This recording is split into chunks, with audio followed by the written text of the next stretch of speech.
Berhentilah memfitnah jika mahu dihormati.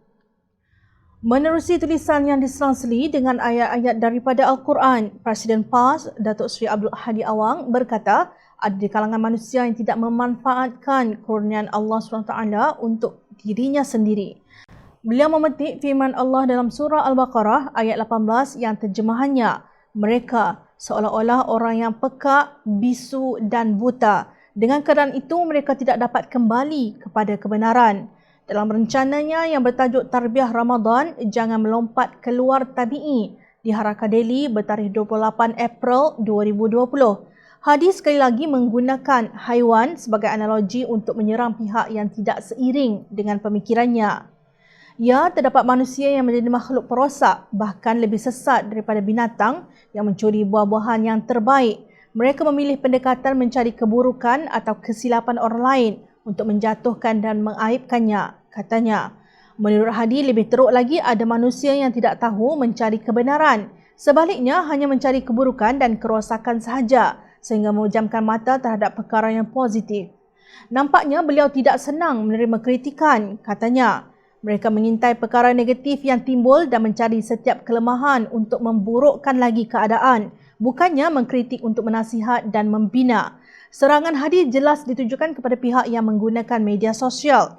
Pada hari ini, dengan menggunakan media yang paling canggih, mereka memilih setiap maklumat berpandukan teori barat yang menjadi kiblat dan kebanggaan mereka, iaitu matlamat menghalalkan cara and justifies the means. Mereka sanggup mematahkan yang bengkok, menghancurkan yang retak, merebahkan yang condong sehingga menyiram minyak ketika terbakar supaya menjadi lebih merebak, tegasnya.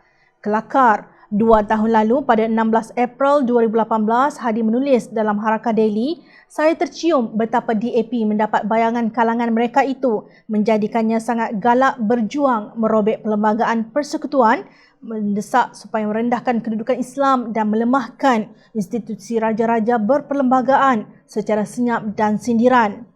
Mereka bergabung dengan golongan anti-hadis dan liberal, kalangan ahli politik yang mencari jalan pintas, bergayut bersama, sama ada kalangan umat Islam yang bebal sepak terjang politik atau yang buta politik, dan juga kalangan bukan Islam.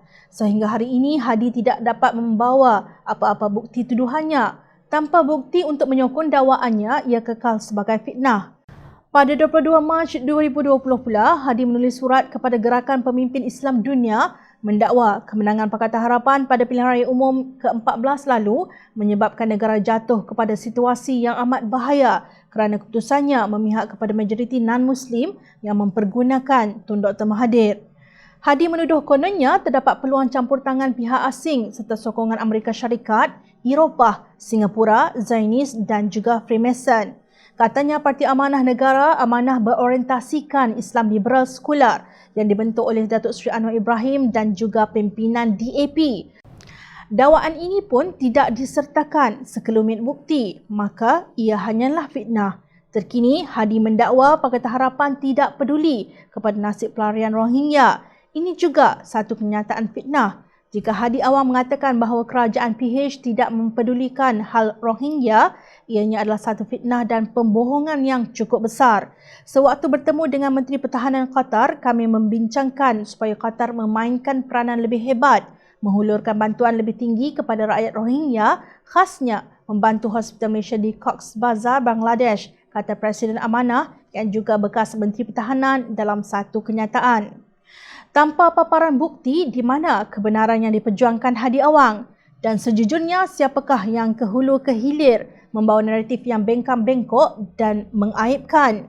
Justru, jom channel kembalikan ayat amaran Allah ini kepada Hadi dan perangilah kerana menegakkan dan mempertahankan agama Allah akan orang-orang yang memerangi kamu, dan janganlah kamu melampau kerana sesungguhnya Allah tidak suka kepada orang-orang yang melampau. Surah Al-Baqarah ayat 190. Untuk maklumat Hadi, rakyat yang memperjuangkan kebenaran akan terus memerangi kleptokrasi.